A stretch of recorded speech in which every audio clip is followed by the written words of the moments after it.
Good evening. I'm John Stossel. And I'm Elizabeth Vargas. And this is 2020. Plus, men on top, climbing higher, earning more, making women take to the streets. But are men holding women down? Or are women doing it to themselves? Women don't want to work as long as men.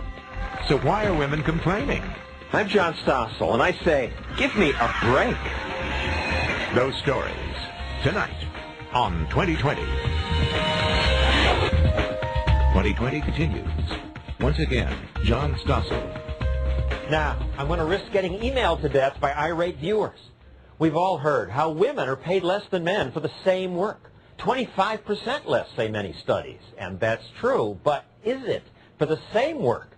New research suggests it isn't. So to the activists who say, we need more laws to force employers to pay women more, I say, give me a break.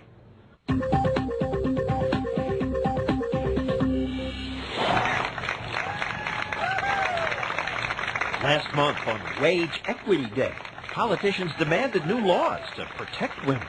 Who cleans our hotel rooms and our motel rooms? Women. We need to make sure that employers treat men and women equally in the workplace.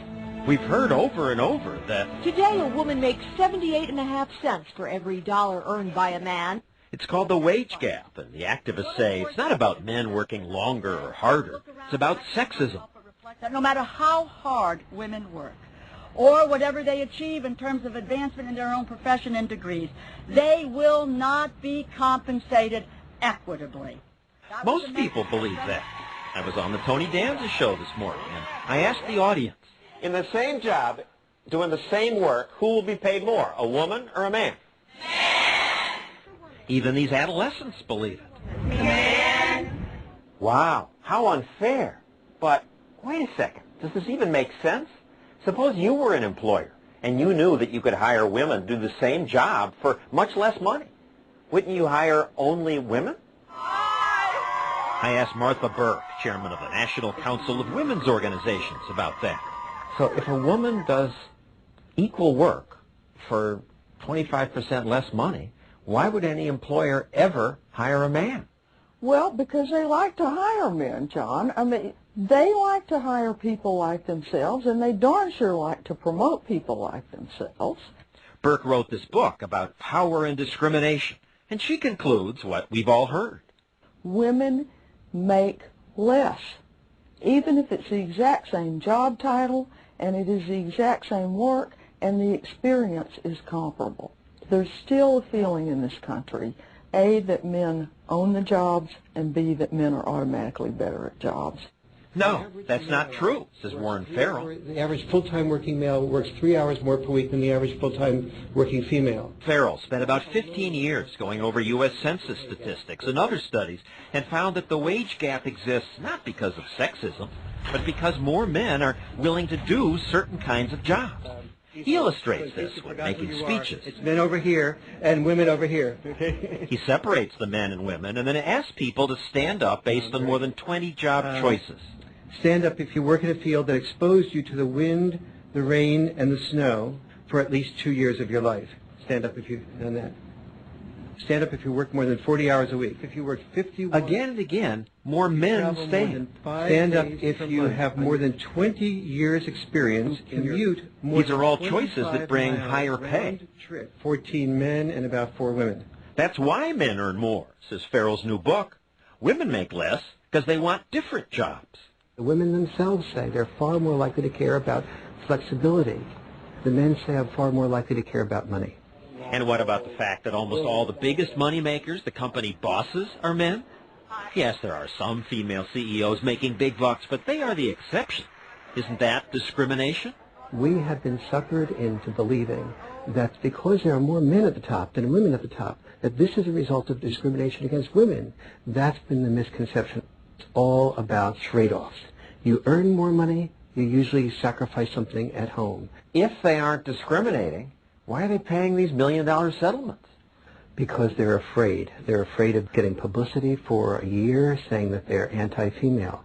So you settle. Decades ago, Farrell was a man who, with Gloria Steinem, went to feminist protests. He's the only man to have been elected 3 times to the board of the National Organization for Women. You were one of these activists saying, how outrageous. Yes, and I used to wear a 59-cent pin to protest the fact that men earned $1 for each 59 cents that women earned for the same work. And then I asked myself one day, if men are earning $1, maybe I'll go out and start an all-female firm, and I'll be able to produce products for 59 cents that male firms are producing for $1. You'd get rich. And I'd get rich. And I'd say, well, there's something wrong with this statistic here.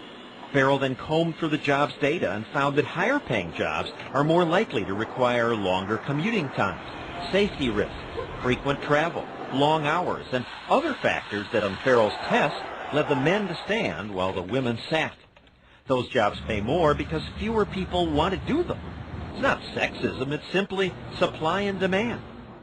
In some jobs, financial analysts, for example, women make as much or more than men. But the activists still say America needs a new law, like the one they passed in Ontario, Canada, where every employer must rate every job to make sure women are paid fairly.